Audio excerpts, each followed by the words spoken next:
Cognizant academy के YouTube मंच पर आप सबों का स्वागत है। आज के इस वीडियो में हम लोग प्री बोर्ड एग्जामिनेशंस के क्वेश्चंस को सॉल्व करेंगे। कौन से क्वेश्चंस होंगे? तो जैसा कि आपको मालूम है, चेक का जो नया पैटर्न है उसमें जो हम लोगों का टोटल 70 मार्क्स के थ्योरेटिकल क्वेश्चंस होते हैं उनको अभी दो पार्ट में बांट दिया गया है। पहला पार्ट जो है वो ऑब्जेक्टिव का पार्ट है और ये जो ऑब्जेक्टिव जिसमें हम लोग देखते हैं कि एमसीक्यूज क्वेश्चंस पूछे जाते हैं, ये एमसीक्यूज क्वेश्चंस की संख्या जो है वह 35 होगी और रिमेनिंग जो 35 होगा वो आपका थ्योरेटिकल क्वेश्चंस होंगे। थ्योरेटिकल टाइप क्वेश्चन जो होंगे ये 35 मार्क्स के होंगे। तो टोटल जो है हमारा 70 मार्क्स का इस तरह से होता है। तो ये जो एमसीक्यूज है ये आपको ज्यादा मैक्सिमाइज अगर आपको नंबर करना है तो उसमें एमसीक्यूज में हम लोगों को कोशिश करना है 35 आउट ऑफ 35 लेके आने का। कैसे हम लोग लेके आएंगे 35 आउट ऑफ 35, इसकी भी हम लोग चर्चा करेंगे वीडियोस में साथ साथ। और हम लोग कुछ एक्सरसाइजेस करेंगे। जब आपका बोर्ड का एग्जामिनेशन जो है बिल्कुल आपके करीब है तो हम लोगों को उसी पैटर्न में कुछ प्रैक्टिस सेट बनाने की जरूरत होती है ताकि हम लोग एग्जामिनेशन से पूरी तरह से वाकिफ हो जाए। अभी यहाँ पे देखिए ये जो 35 क्वेश्चंस होते हैं और सभी क्वेश्चन जो है 1 मार्क्स के होंगे। There are 35 multiple choice questions जो पहला पार्ट होगा। ये एग्जामिनेशन जो है हम लोग देखते हैं कि ये ओएमआर सीट्स पे होते हैं। ओएमआर सीट में आपको प्रत्येक क्वेश्चंस के लिए 4 ऑप्शंस जो हैं वो वहां पे दिए रहते हैं।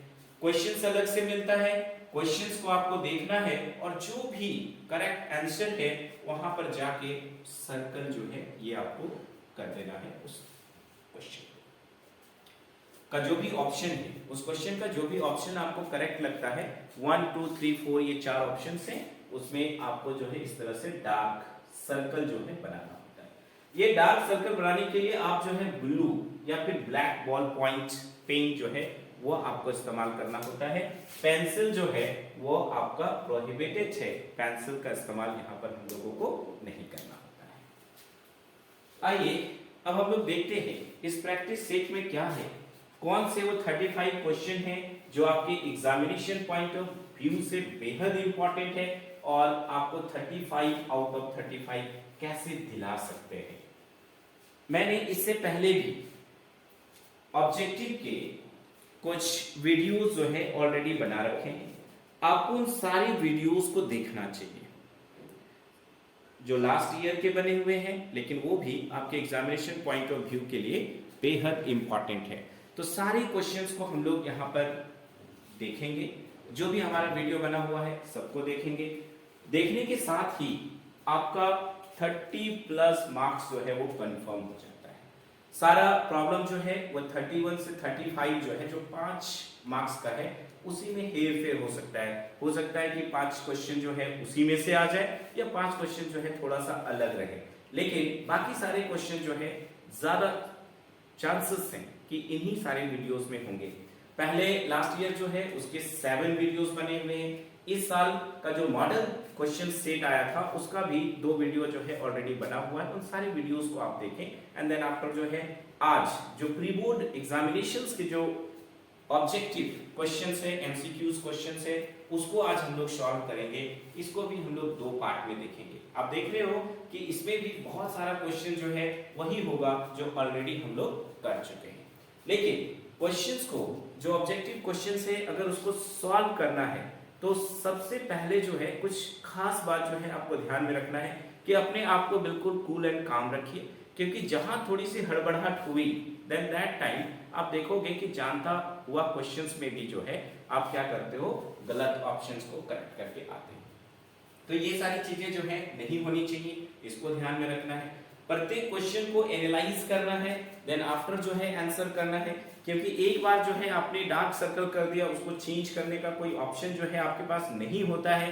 तो डार्क करने से पहले जो है जस्ट थिंक अबाउट इट, और अगर आप सर्टेन हैं तो आप जो है एकदम से डार्क सर्कल कर दीजिए और फिर दूसरे के बहकावे में जो है अपना आंसर को चेंज करने की जरूरत नहीं है, आपको अपने पे कॉन्फिडेंस होना चाहिए। आइए देखते हैं पहला क्वेश्चन क्या है। आप यहाँ पर देखो क्वेश्चन में साफ साफ कह रहा है the unit of permittivity of free space. जो यूनिट ऑफ परमिटिविटी है फ्री स्पेस का, यानी कि एप्सिलॉन नॉट जो है इसका यूनिट क्या है। आप जो है अक्सर क्या करते हो कि जो यूनिट है उसको रटने की कोशिश करते हो। अभी आपको क्या करना है, हो सकता है कि वो आपको एग्जैक्टली याद है डायरेक्ट आप उसको आंसर कर दीजिए, नो प्रॉब्लम। लेकिन समटाइम्स अगर आपको कंफ्यूजन होता है तो उस कंफ्यूजन को ठीक करने के लिए आप क्या करोगे, उस कंफ्यूजन को ठीक करने के लिए आपको क्या लिखना है, उसका फॉर्मूला लिखना है। ठीक है, तो ये जो unit of permittivity of free space जो है इसको आप ऑप्ट करना चाहते हो, सपोज करो आप उसको भूल चुके हो, है ना, देन दैट टाइम आप क्या करोगे। यहाँ पे देखिए electrostatic force F is equal to 1 by 4 pi epsilon naught into Q1 Q2 by R square, ये हमारा फॉर्मूला होता है।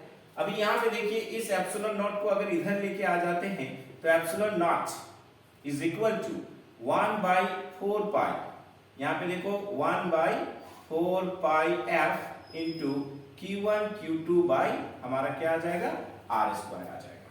अब यहाँ पर देखो कि इसका यूनिट जो है वो हम लोग कहाँ से ऑब्टेन करते हैं। ये देखो चार्ज है, दो चार्ज है, एक चार्ज के लिए कूलम, दैट मींस हमारा क्या हो गया, कूलम स्क्वायर। अभी आप देखो यहाँ पर फोर्स है, फोर्स का न्यूटन होता है, लेकिन ये क्या है, डिवाइड स्टेज में है, नीचे है, तो न्यूटन हो गया, ऊपर लेके जाएंगे तो न्यूटन का पावर -1 हो जाएगा। उसी तरह से हम लोग देख रहे हैं आर है, आर का एसआई यूनिट क्या होगा, मीटर होगा, यहाँ पर स्क्वायर है तो मीटर स्क्वायर है, ऊपर ले जाएंगे तो मीटर का पावर जो है -2 हो जाएगा। इस तरह से अगर आप देखो तो जो unit of permittivity of free space है इस ऑप्शन में आपको ढूंढना है न्यूटन पर मीटर, गलत है। यहाँ पे देखो कूलम पर वोल्ट है, ये भी नहीं हो सकता है। न्यूटन मीटर स्क्वायर पर कूलम स्क्वायर जो है ये भी नहीं होगा। सही ऑप्शन देखिए यहाँ पर है ऑप्शन नंबर 2, जहां पे हम लोग देख रहे हैं कूलम स्क्वायर पर न्यूटन पर मीटर स्क्वायर। नाउ अब आते हैं हम लोग क्वेश्चन नंबर 2 पे। क्वेश्चन नंबर 2 जो है वहां पर क्या बोल रहा है, इस क्वेश्चंस को हम लोग पढ़ेंगे, समझेंगे, देन आफ्टर जो है इसका आंसर जो है हम लोग बिल्कुल एक्यूरेट करेंगे, क्योंकि हम लोग जो है किसके लिए जा रहे हैं, 35 आउट ऑफ 35 के लिए। एक भी क्वेश्चन जो है हमारा गलत नहीं होना चाहिए, एक भी क्वेश्चन का आंसर जो है हम लोग गलत नहीं करेंगे। इस उद्देश्य के साथ जो है हम लोग आज इस वीडियो में मिल रहे हैं। यहाँ पे देखिए क्वेश्चन नंबर 2 क्या है, torque acting on an electric dipole moment P placed in uniform electric field E is given by. तो यहाँ पर देखो बहुत सारी चीजें जो है क्वेश्चंस को अगर आप ध्यान से पढ़ोगे तो उसका आंसर जो है उसी में हमारा छुपा हुआ रहता है। बहुत सारी कंफ्यूजन जो है उस क्वेश्चंस को पढ़ने के साथ ही सॉल्व होगी। वो क्वेश्चन जो है इसमें आप देखो एक टर्म आ रहा है हमारा टॉर्क, राइट, और टॉर्क क्या है, एक वेक्टर क्वांटिटी है। अभी वेक्टर क्वांटिटी है तो टॉर्क का जो भी फॉर्मूला होगा वो डॉट में नहीं हो सकता है, राइट, क्योंकि दो तरह के प्रोडक्ट ऑफ वेक्टर्स के बारे में आपने पढ़ा है, एक होता है डॉट प्रोडक्ट और दूसरा होता है क्रॉस प्रोडक्ट। डॉट प्रोडक्ट का दूसरा नाम स्केलर प्रोडक्ट भी है। क्यों, क्योंकि यहां पर जो दो वेक्टर क्वांटिटी के मल्टीप्लिकेशन का जो रिजल्ट होता है वह क्या होता है, स्केलर क्वांटिटी होता है। वहीं अगर हम लोग क्रॉस प्रोडक्ट में देखते हैं तो यहां पर क्या होता है कि दो वेक्टर क्वांटिटी जो है उसका जो प्रोडक्ट है उसका रिजल्ट जो है वो हमेशा एक वेक्टर होता है, इसलिए उसको हम लोग वेक्टर प्रोडक्ट या क्रॉस प्रोडक्ट के नाम से जानते हैं। तो डॉट जो है वह हमारा क्या हो गया, एक वेक्टर क्वांटिटी हो गया। तो अगर ये वेक्टर क्वांटिटी है तो अब यहां पर देखो दो वेक्टर क्वांटिटी है, एक इलेक्ट्रिक डाइपोल मोमेंट और दूसरा है इलेक्ट्रिक फील्ड E, है ना। तो यहां पर देखो P लिखा हुआ है, ये नहीं होगा, P डॉट E ये भी नहीं होगा। यहां पर टॉ इज इक्वल टू जो है P क्रॉस E होगा। ये एक्सप्रेशन जो है आप पढ़े भी हो, है ना, तो डायरेक्ट याद है तो भी जो है आप डायरेक्टली आंसर तो कर सकते हो, लेकिन जरा भी कंफ्यूजन होगा तो जस्ट थिंक कि टॉर्क क्या है, वेक्टर क्वांटिटी है, और वेक्टर क्वांटिटी में कभी डॉट प्रोडक्ट नहीं हो सकता है। दैट्स व्हाई यहाँ पे टॉ इज इक्वल टू क्या हो जाएगा, P क्रॉस E। यहाँ पर ये ऑप्शन नंबर 3 जो है वो करेक्ट है। आपसे टेस्ट में हो सकता है कि थोड़ा क्वेश्चन का लेवल को थोड़ा और बढ़ा दें, आपको कंफ्यूज करने के लिए यहाँ पर ई क्रॉस पी कर दें। ई क्रॉस पी करेंगे तो डायरेक्शन चेंज हो जाता है, आप जानते हो, है ना। तो यहाँ पर P क्रॉस E जो है यही हमारा करेक्ट ऑप्शन है। अगर E क्रॉस P दे दे, ठीक है, आप सोचोगे दोनों तो एक ही है, मल्टीप्लिकेशन हो रहा है, ऐसा नहीं है। वेक्टर में जो है वेक्टर्स के रूल जो है वो चेंज हो जाते हैं। तो डायरेक्शन जो है, अगर हम लोग P क्रॉस E कर रहे हैं तो ये वर्टिकली अपवर्ड है, तो E क्रॉस P करेंगे तो वर्टिकली डाउनवर्ड हो जाएगा। दैट मीन्स कि जो डायरेक्शन है वो कंप्लीटली जस्ट अपोजिट हो जाएगा और उस परिस्थिति में हमारा आंसर गलत हो जाएगा। That's why torque is equal to क्या होगा, P क्रॉस E। सही ऑप्शन होगा ऑप्शन नंबर 3। नाउ अब जो है हम लोग आते हैं नेक्स्ट क्वेश्चन पे। नेक्स्ट क्वेश्चन क्या है, यहाँ पे हम लोग देखते हैं। हर एक क्वेश्चन को एनालाइज करना है, हर एक क्वेश्चन को सोचना है, थिंक करना है, देन आफ्टर जो है आंसर को हम लोगों को करना है। आप भूल भी जाओ तो किस तरह से आप जो है करेक्ट आंसर को पकड़ेंगे, है ना, इस चीज पर हम लोग चर्चा कर रहे हैं।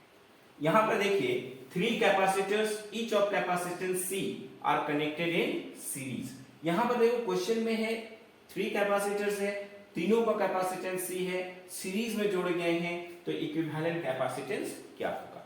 अभी रेजिस्टेंस को भी हम लोग सीरीज और पैरेलल में जोड़ते हैं, कैपेसिटर्स को भी जोड़ते हैं, दोनों में अंतर क्या है, ठीक है। इस चीज को अगर याद रखेंगे तो जो कंफ्यूजन वाला पार्ट है वो आपका खत्म हो जाएगा। एक्चुअल में जब हम लोग रेजिस्टेंस की बात करते हैं तो इक्विवेलेंट रेजिस्टेंस इन सीरीज जो है RS इज इक्वल टू होता है R1 प्लस R2, और पैरेलल के केस में देखते हैं तो 1 by RP is equal to 1 by R1 plus 1 by R2 होता है। ये बताने के पीछे का रीजन सिर्फ इतना है कि कभी भी ये कंफ्यूजन जो है किसी को भी हो सकता है। कैपेसिटेंस में जस्ट रिवर्स होता है। अगर सीरीज के केस में देखेंगे तो 1 by CS is equal to 1 by C1 plus 1 by C2 plus 1 by C3 and so on होगा, है ना।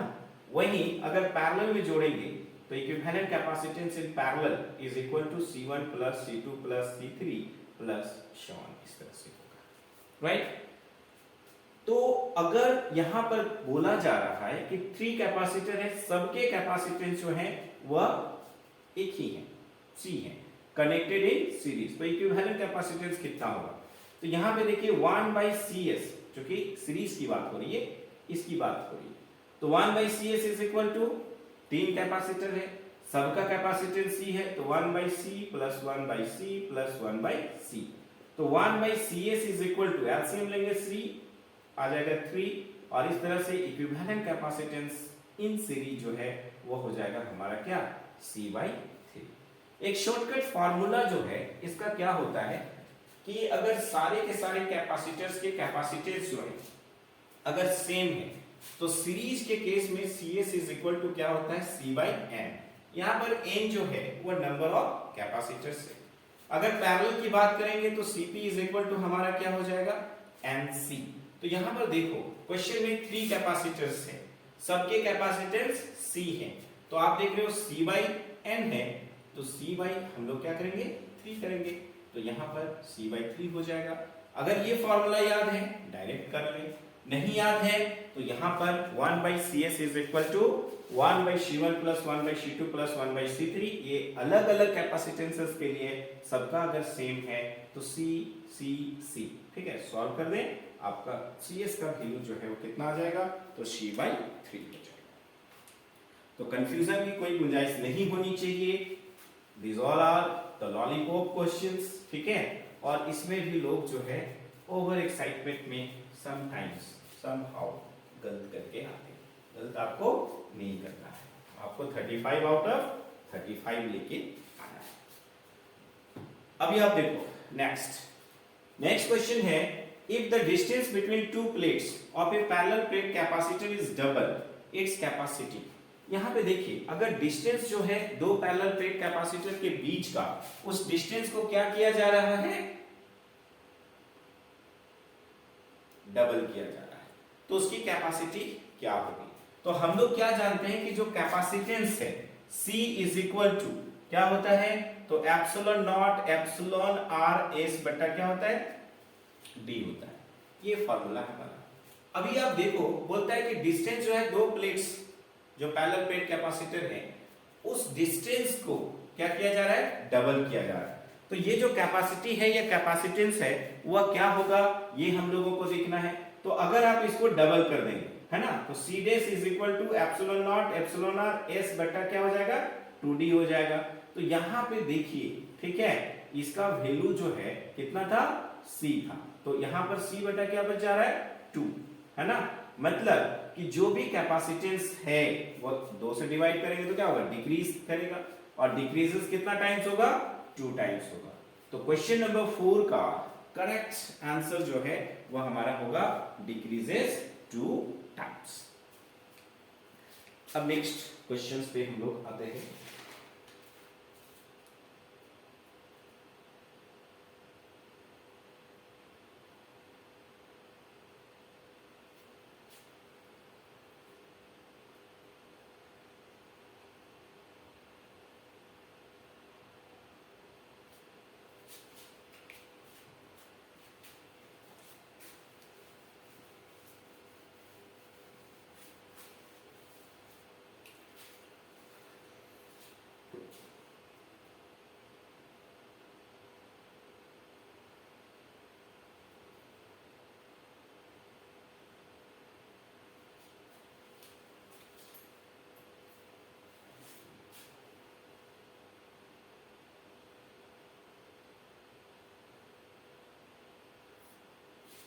यहां पर देखिए क्वेश्चन जो है शायद थोड़ा आपको देखने में दिक्कत हो रही होगी।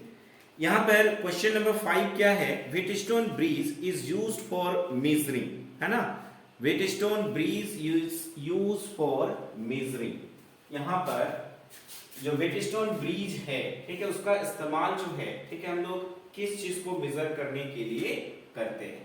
पहला ऑप्शन जो है ठीक है, यहां पर हम लोग देख रहे हैं ईएमएफ है, दूसरा करंट है, तीसरा रेजिस्टेंस है और चौथा जो है चार्ज है। क्वेश्चन को ध्यान से सुनिए। व्हीटस्टोन ब्रिज इज बेस्ड या सॉरी यूज्ड है, Wheatstone bridge is used for measuring. तो व्हीटस्टोन ब्रिज जो है उसका इस्तेमाल किस चीज को मेजर करने के लिए करते हैं, आप जानते हो balancing condition of Wheatstone bridge जो है P by Q is equal to क्या होता है, R by S, और ये सारे के सारे रेजिस्टेंस हैं। यानी कि व्हीटस्टोन ब्रिज जो है इसका इस्तेमाल जो है रेजिस्टेंस को मेजर करने के लिए किया जाता है।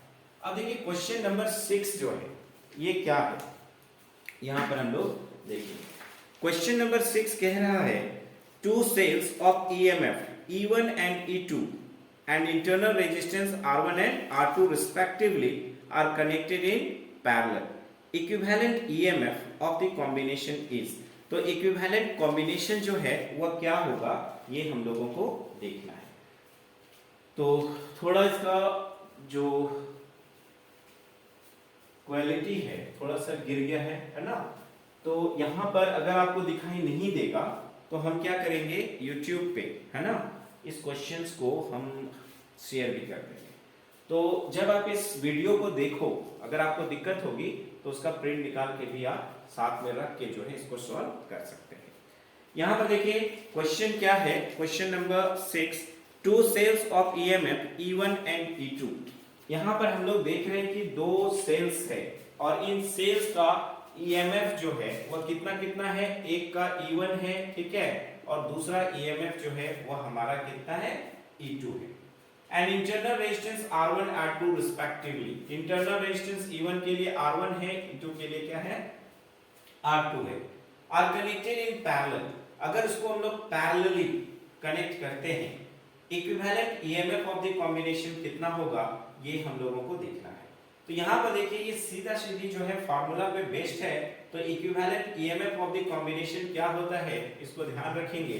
तो यहां पर ये होगा E1, इसके साथ इंटरनल रेजिस्टेंस जो है सेकेंड वाला होगा, तो E1 इंटू R2 प्लस यहां पर हम लोग क्या करेंगे E2 into R1 divided by हम लोग लिखते हैं R1 plus R2।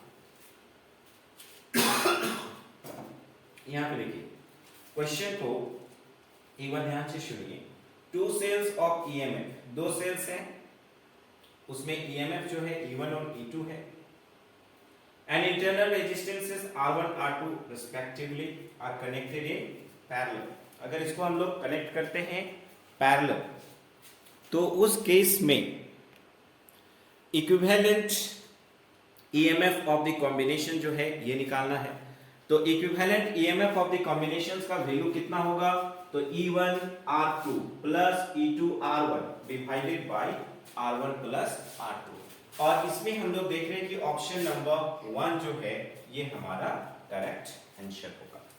Next one question जो है अगर हम लोग देखें यहां पर है if the length of a potentiometer wire is increase the balance point will be obtained at. अगर लेंथ जो है पोटेंशियोमीटर वायर का अगर हम लोग इंक्रीज करते हैं तो जो बैलेंस पॉइंट है वह क्या होगा।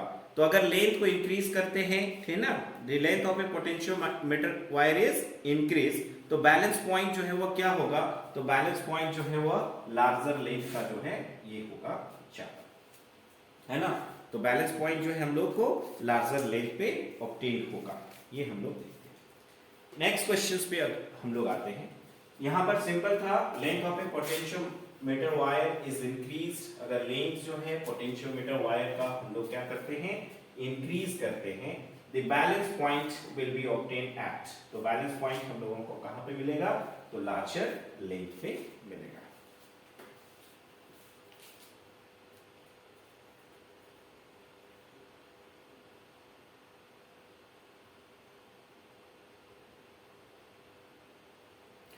अब यहां पे देखिए next question, an electron having charge E। एक इलेक्ट्रॉन है, इस इलेक्ट्रॉन का चार्ज जो है हम लोग देख रहे हैं स्मॉल e है, मास m है, is moving in a uniform electric field. ये मूव कर रहा है यूनिफॉर्म इलेक्ट्रिक फील्ड में। इट्स एक्सेलरेशन, तो इसका एक्सेलरेशन जो है वो कितना होगा, इट्स एक्सेलरेशन विल बी, ये हम लोगों को निकालना है। तो अगर एक इलेक्ट्रॉन जो है किसी कंडक्टर के अंदर जो है अगर मूव कर रहा है यूनिफॉर्म इलेक्ट्रिक फील्ड में, तो उस केस में हमने ड्रिफ्ट वेलोसिटी का फार्मूला पढ़ा है। Drift velocity is equal to होता है E by m into tau. यहां पर टॉ क्या है, रिलैक्सेशन टाइम है। पूछा क्या जा रहा है, एक्सेलरेशन क्या होगा। तो अगर हम लोग देखें एक्सेलरेशन की बात अगर करते हैं तो ये क्या हो जाएगा, तो वेलोसिटी बाई टाइम हो जाएगा। टाइम यहां पर रिलैक्सेशन टाइम होगा। तो यहां पर देखो ड्रिफ्ट वेलोसिटी की वैल्यू जो है E बाई m इंटू टॉ है। यहां पर हम लोग देख रहे हैं कि ये टॉ है, टॉ कैंसिल हो जाएगा तो हमारा बच जाएगा E बाई m।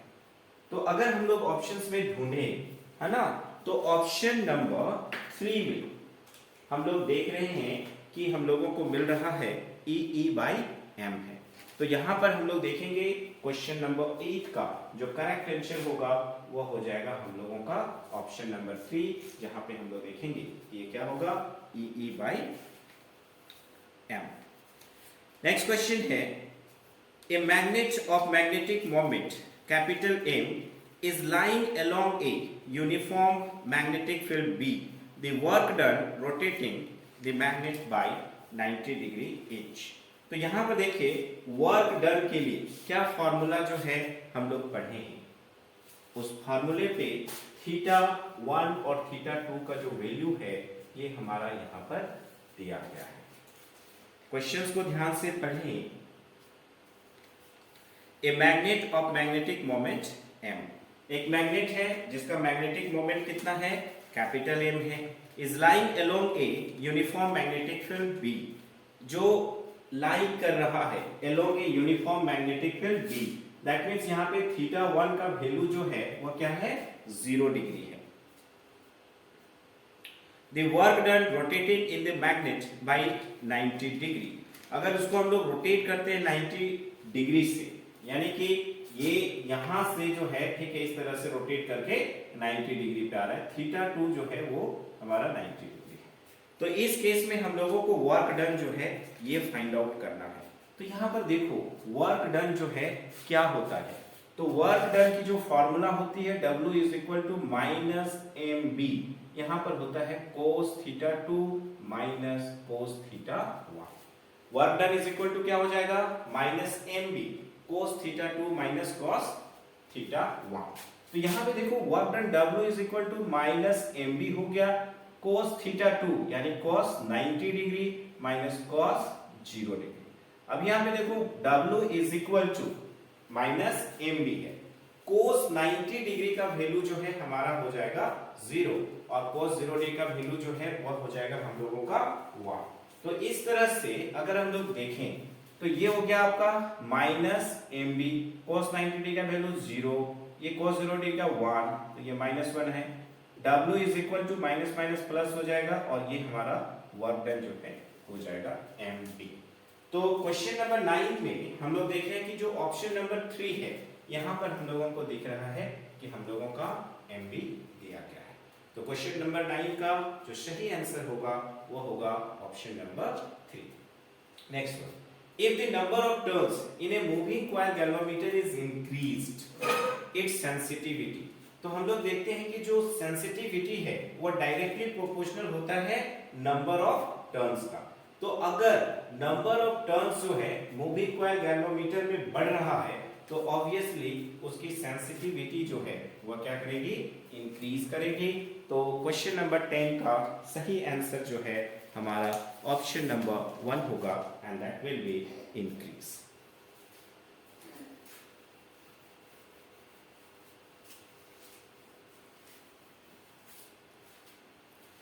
अब आते हैं नेक्स्ट क्वेश्चन पर।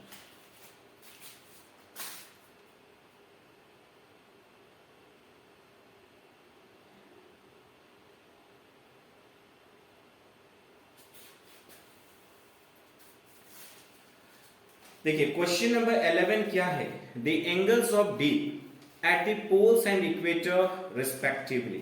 जो एंगल ऑफ डीप है, एंगल ऑफ डीप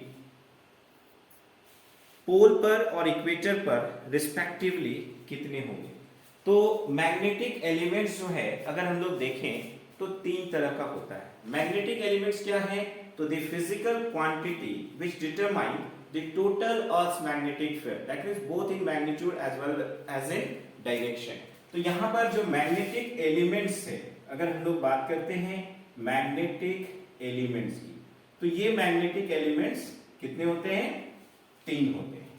पहला जो है उसको बोला जाता है मैग्नेटिक डिक्लिनेशन, दूसरा है मैग्नेटिक इंक्लिनेशन और तीसरा जो है वह होता है horizontal component of earth's magnetic field. थोड़ा सा इसको हम लोग जान लें। अगर ये जो आप देख रहे हो ये हम लोगों का मैग्नेटिक मेरिडियन है, ये हो गया ए बी सी डी, और मैग्नेटिक मेरिडियन जो है अगर हम लोग बात करते हैं मैग्नेटिक मेरिडियन की, तो ये क्या है, a vertical plane passing through north pole and south pole of a freely suspended bar magnet. अगर एक फ्रीली सस्पेंडेड बार मैग्नेट है तो उसके मिड पॉइंट पे अगर एक वर्टिकल प्लेन की अगर हम लोग बात करते हैं तो उस वर्टिकल प्लेन को बोला जाता है मैग्नेटिक मेरिडियन, राइट। उसी तरह से हम लोग देखते हैं कि अर्थ जो है ये भी बिहेव करता है एक ह्यूज मैग्नेट के जैसा, तो इसका जो मेरिडियन होगा उसको हम लोग बोलेंगे जियोग्राफिक मेरिडियन, जियोग्राफिक मेरिडियन बोलते हैं। अभी आप देखो ये हो गया बी डैश सी डैश, तो यहां पर ये जो एंगल बन रहा है थीटा, इस थीटा को हम लोग बोलते हैं मैग्नेटिक डिक्लिनेशन। थीटा को क्या बोलते हैं, मैग्नेटिक डिक्लिनेशन। अब आते हैं मैग्नेटिक इंक्लिनेशन पर। तो मैग्नेटिक इंक्लिनेशन जो है, ठीक है, वह क्या है, मैग्नेटिक इंक्लिनेशन। यहाँ पे देखिए ये टोटल अर्थ मैग्नेटिक फील्ड जो है या जो रिजल्टेंट है मैग्नेटिक फील्ड का वह है। इसका 2 कंपोनेंट होगा, इधर पे एक कंपोनेंट लेंगे, दूसरा कंपोनेंट इधर लेंगे। ये वाला जो कंपोनेंट है वो BB हो गया और ये वाला जो है हमारा BH हो गया। तो ये जो BH है और जो B है, इन दोनों के बीच में जो एक एंगल बन रहा है इसको हम लोग बोलते हैं मैग्नेटिक इंक्लिनेशन और D। तो मैग्नेटिक इंक्लिनेशन जो है ये जो टोटल अर्थ मैग्नेटिक फील्ड है और जो horizontal component of earth magnetic field है, इन दोनों के बीच का एंगल होता है। तो मैग्नेटिक एलिमेंट तीसरा तो आप देख ही रहे हो, that is the BH, horizontal component of earth magnetic field. इन्हीं तीनों की सहायता से हम लोग टोटल अर्थ मैग्नेटिक फील्ड जो है उसकी वैल्यू हम लोग फाइंड आउट करते हैं। अब यहां पर देखिए पोल पर क्या होता है ना, अगर हम लोग एट द पोल की बात करें, पोल पर क्या होता है कि ये जो मैग्नेटिक फील्ड है ना वह vertical component of magnetic field के बराबर होता है, B जो है वह BV के बराबर होता है। और यहां से इस डायग्राम से अगर हम लोग निकालेंगे तो BV इज इक्वल टू हमारा आएगा B sine delta. BV is equal to क्या आता है, B साइन डेल्टा। डेल्टा आप समझ रहे हो, ये हम लोगों का मैग्नेटिक इंक्लिनेशन और डिप है। तो यहां पर देखिए अगर B इज इक्वल टू क्या है, BV है, तो यहां पर अगर हम लोग B ले ले तो B is equal to B sine delta, ये कैंसिल आउट हो गया, तो sine delta is equal to हमारा क्या हो गया, 1 हो गया। और साइन डेल्टा का वैल्यू अगर 1 है तो इस तरह से हम लोग देखते हैं कि जो डेल्टा की जो वैल्यू है वह कितनी हो जाएगी, 90 डिग्री। यानी कि ये जो हमारा डीप है, राइट, या फिर मैग्नेटिक इंक्लिनेशन है, वह कहां पर, पोल पर कितना होगा, 90 डिग्री होगा। दूसरा जो है इक्वेटर की अगर हम लोग बात करें, एट द इक्वेटर, अगर हम लोग इक्वेटर की बात करें तो इक्वेटर पे हम लोग देखते हैं कि ये जो B है वो कितने के बराबर हो जाता है, BH के बराबर होता है। यहां से अगर हम लोग देखें तो BH is equal to B cos delta हमारा आता है। कितना आता है, तो simple BH is equal to B cos delta. अभी आप देखो BH is equal to B cos delta है, यहां पर इक्वेटर पे B जो है वो किसके बराबर होता है, BH के। तो यहां पर BH को हम लोग रिप्लेस किससे कर सकते हैं, B से। तो यहां पर B इज इक्वल टू हमारा हो जाएगा B cos डेल्टा, ये कैंसिल हो गया, cos delta is equal to हो गया 1, और cos डेल्टा अगर 1 है तो डेल्टा इज इक्वल टू हो जाएगा 0 डिग्री। अब आते हैं क्वेश्चन पे।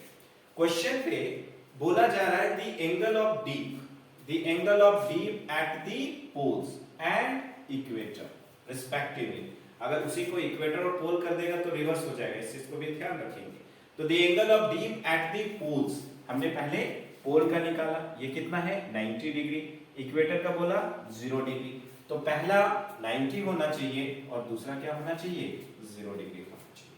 अगर समटाइम्स जो है इसी क्वेश्चन को क्या कर देता है कि the angle of dip at the equator and poles, तो आप क्या रहोगे, पहले से जो है आपके दिमाग में बैठा हुआ है 90 और 0, तो आप 90 और 0 कर दोगे और आपका गलत हो जाएगा। तो इस चीज को ध्यान में रखेंगे कि जो एंगल ऑफ डीप है पोल पे 90 डिग्री और इक्वेटर पे कितना होता है, 0 डिग्री होता है। नाउ क्वेश्चन नंबर 12 है, at Curie point a ferromagnetic material becomes. तो हम लोग जानते हैं कि क्यूरी वह टेम्परेचर है, ठीक है, या उस टेम्परेचर को हम लोग बोलते हैं जहां पे फेरोमैग्नेटिक सब्सटेंस जो है वो पैरामैग्नेटिक सब्सटेंस में चेंज होता है। जिस टेम्परेचर पे ऐसा होता है उसी को हम लोग क्यूरी टेम्परेचर कहते हैं। दैट मींस जो क्यूरी पॉइंट है, ए फेरोमैग्नेटिक मटेरियल बिकम्स पैरामैग्नेटिक, वो किस में चेंज हो जाएगा जी, तो पैरामैग्नेटिक में। नेक्स्ट वन क्वेश्चन है, the impedance of LR circuit is, जो इंपेडेंस है एलआर सर्किट का वह क्या होगा। तो एलआर में हम लोग देख रहे हैं कि यहां पर अगर 2 रहता है LCR, अगर इन तीनों में से कम 2 फैक्टर जो है अगर रेजिस्टेंस डेवलप कर रहे हैं तो उसको हम लोग किस नाम से जानते हैं, इंपेडेंस कहते हैं। अभी ये जो इंपेडेंस है एलआर सर्किट में जो है वह कितना होगा, है ना। तो एलआर सर्किट का होता है अंडर रूट, है ना, इस चीज को ध्यान रखिएगा, कितना होगा, under root R square plus omega square L square. तो यहां पर अगर हम लोग देखें तो ऑप्शन नंबर 4 में हमको दिखाई दे रहा है under root R square plus omega square L square. तो हमारा ऑप्शन नंबर 4 जो है करेक्ट होगा। क्या होगा, इंपेडेंस ऑफ एलआर सर्किट, तो that is under root R square plus omega square L square. अब नेक्स्ट देखते हैं question number 14। If phi be the phase difference between alternating current and EMF, then the power factor is। तो power factor जो है वह कितना होगा अगर phi जो है वह फेज डिफरेंस है किसके किसके बीच, तो between alternating current and EMF के बीच। तो यहां पर देखिए average power is equal to क्या होता है, यहां पे देखो average power is equal to EB IB cos phi होता है। तो यहां पर ये जो cos phi आप देख रहे हो, इसी cos phi को हम लोग पावर फैक्टर के नाम से जानते हैं। तो tan phi cos phi sin phi cos square phi, तो ऑप्शन नंबर 2 जो है ये हमारा करेक्ट होगा। यहाँ पर जो पावर फैक्टर है वो पावर फैक्टर कितना होता है, तो that will be cos phi। Next question पे आते हैं।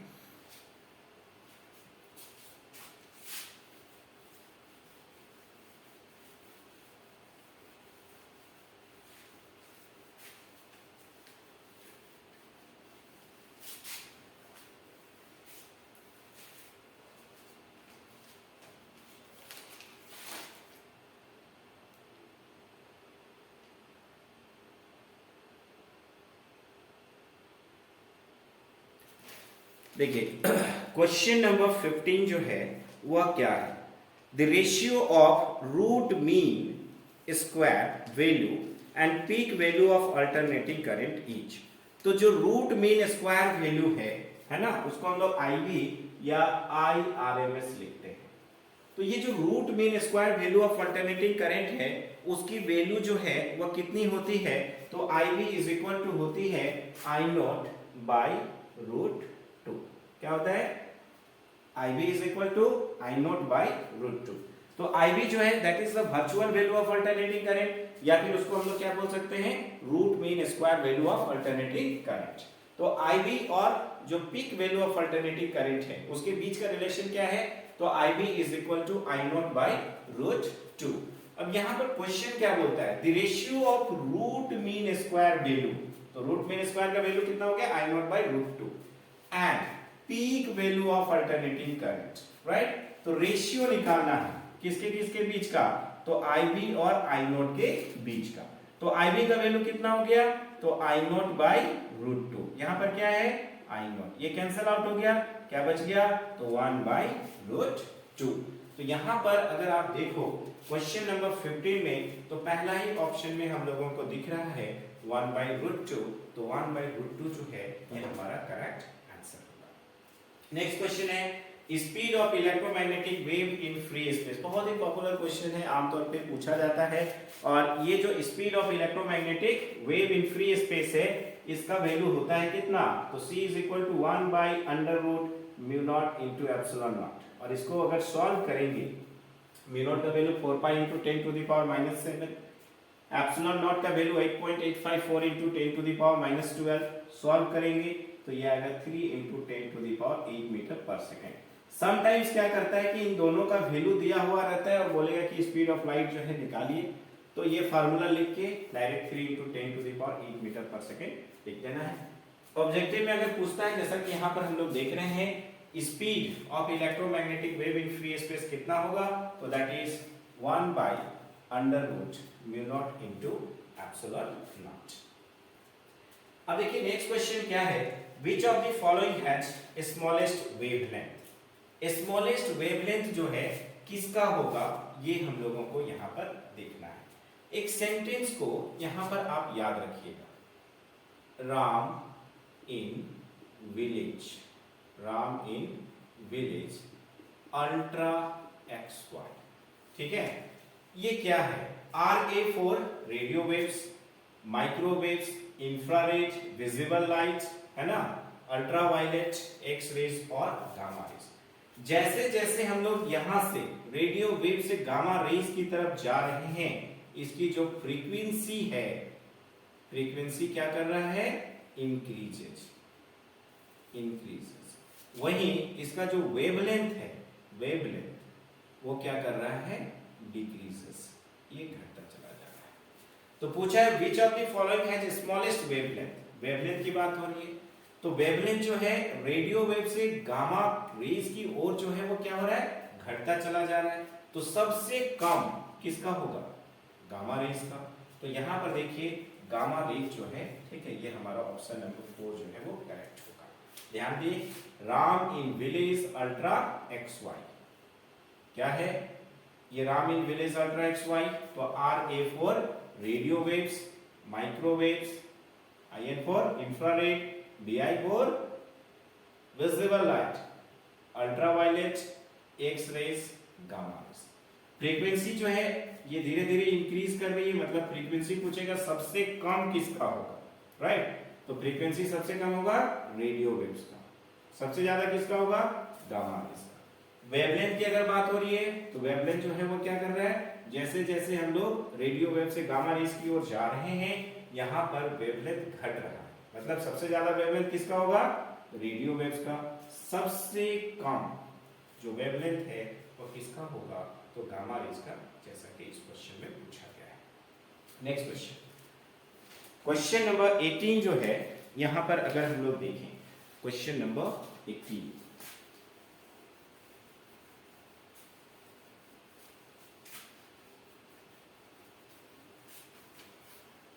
क्वेश्चन नंबर 18 जो है ये क्या है, इसको हम लोग ध्यान से पढ़ें।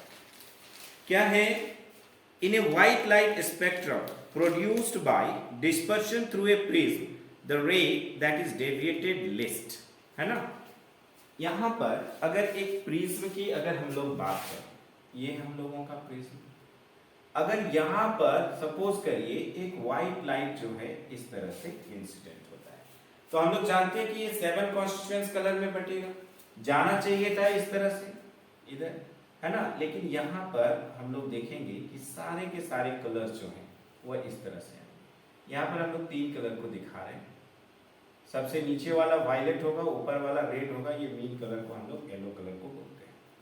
तो यहाँ पर देखिए जो डेविएशन है डेल्टा भी सबसे ज्यादा किस में हो रहा है, वायलेट में, सबसे कम किसका हो रहा है, रेड में।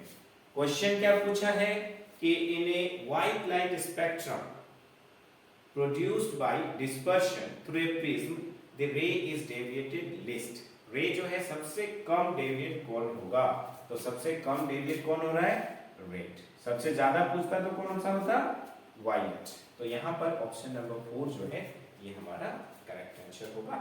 ये था हम लोगों का क्वेश्चन नंबर 18। अब आते हैं नेक्स्ट क्वेश्चन।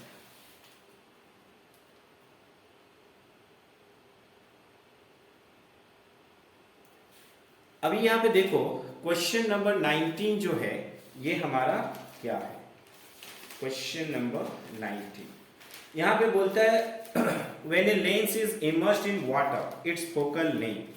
अगर लेंस जो है उसको हम लोग इमर्स करते हैं वाटर में तो उसका फोकल लेंथ जो है वह क्या होगा, किस तरह से उसका फोकल लेंथ चेंज करेगा, ये हम लोगों को निकालना है। यहां पे देखिए when a lens is immersed in water, अगर लेंस को हम लोग वाटर में इमर्स कर रहे हैं उसका फोकल लेंथ जो है वो क्या होगा। तो जैसे ही लेंस को अगर हम लोग डुबोएंगे, है ना, तो वहां पर उसका वेवलेंथ जो है वो चेंज करता है। Wavelength lambda dash is equal to lambda by mu होता है, यानी कि वेवलेंथ जो है वाटर के अंदर क्या होगा, डिक्रीज होगा। अगर वेवलेंथ जो है अगर डिक्रीज करेगा तो हम लोग देखते हैं कि उसका फोकल लेंथ इंक्रीज करता है। तो यहां पर ऐसे भी आप देखो यहां पर लेंस है, राइट, तो लेंस जो है इनफैक्ट सराउंडिंग मीडियम पे डिपेंड करता है ना। तो सराउंडिंग मीडियम पे डिपेंड करता है, उसका एक रिलेशन है, उस रिलेशन के थ्रू भी अगर आप जाओगे तो यहाँ पर अगर लेंस जो है उसको वाटर में डुबोएंगे तो उसका फोकल लेंथ का जो वैल्यू है वह क्या करता है, इंक्रीज करता है। लेकिन ये लेंस जो है अगर मान लो कॉनकेव दे दिया, कॉन्वेक्स दिया, कोई प्रॉब्लम नहीं है, आंसर दोनों का ही इंक्रीजेस ही होगा। लेकिन लेंस के बजाय अगर मिरर कर दिया जाए, है ना, तो मिरर के केस में फोकल लेंथ में किसी भी तरह का कोई भी चेंजेस नहीं होगा, क्योंकि फोकल लेंथ जो है मिरर का अगर हम लोग बात करें तो फोकल लेंथ जो है does not depend on the external medium. जो एक्सटर्नल मीडियम है उस पे फोकल लेंथ डिपेंड नहीं करता, किसका, मिरर का। लेकिन लेंस का अगर हम लोग देखें तो जब कभी भी लेंस को वाटर में इमर्स करेंगे उसका फोकल लेंथ जो है वो हमेशा क्या करता है, इंक्रीज करता है। नेक्स्ट क्वेश्चन है question number 20। In an astronomical telescope, focal lengths of two lenses are 0.3 meter and 0.05 meter. In normal adjustment, the distance between them is. तो यहाँ पर देखिए एस्ट्रोनॉमिकल टेलीस्कोप की बात हो रही है और ये जो एस्ट्रोनॉमिकल टेलीस्कोप है उसमें फोकल लेंथ जो है दो लेंसेज का दिया हुआ है, आप जानते हैं दो लेंसेज जो हैं, एक होगा आपका ऑब्जेक्टिव लेंस का फोकल लेंथ और दूसरा होता है आईपीस लेंस का। कंपाउंड माइक्रोस्कोप के केस में हम लोग देखते हैं, चूंकि वहां पर हम लोग स्मॉल ऑब्जेक्ट्स को देखना होता है, माइन्यूट ऑब्जेक्ट्स को देखना होता है, तो ऑब्जेक्टिव लेंस छोटा होगा और आईपीस लेंस जो है वो बड़ा होगा। लेकिन जो एस्ट्रोनॉमिकल टेलीस्कोप होगा उसमें ऑब्जेक्टिव बड़ा होगा और आईपीस लेंस क्या होगा, छोटा होगा। यहां पर देखिए नॉर्मल एडजस्टमेंट का केस है। In astronomical telescope focal length of two lenses, एक का जो है फोकल लेंथ 0.3 है, यानी कि ऑब्जेक्टिव का 0.3 है और ये है 0.05। तो in normal adjustment the distance between them is, तो डिस्टेंस दोनों के बीच का नॉर्मल एडजस्टमेंट के केस में कितना होता है, तो f0 प्लस Fe होता है। तो यहां पर देखिए f0 का वैल्यू 0.3 है, Fe का 0.05 है, तो इस तरह से L का वैल्यू जो है वह हो जाएगा 0.35। तो ऑप्शन नंबर अगर हम लोग देखें तो ऑप्शन नंबर 3 में हम लोगों को 0.35 मीटर जो है देखने को मिल रहा है। तो 0.35 metre is the right answer, right. तो बाकी के बचे 15 क्वेश्चन जो है हम लोग जस्ट दूसरे वीडियो में देखेंगे। तो ये वीडियो जो है हमारा कैसा लगा, आपको फायदा हुआ नहीं हुआ, इसमें आप किस तरह का इंप्रूवमेंट चाहते हैं, हमारे कमेंट बॉक्स में ज़रूर कमेंट में जो है ज़रूर से उसको डाल दें, ताकि अगर कुछ इम्प्रूवमेंट का ज़रूरत है तो वो हम लोग इम्प्रूव कर लेंगे, राइट। तो इस वीडियो में इतना ही। Thank you for watching my this video. Next video में हम लोग बहुत जल्द मिलेंगे नेक्स्ट 15 क्वेश्चंस के साथ। Thank you everyone.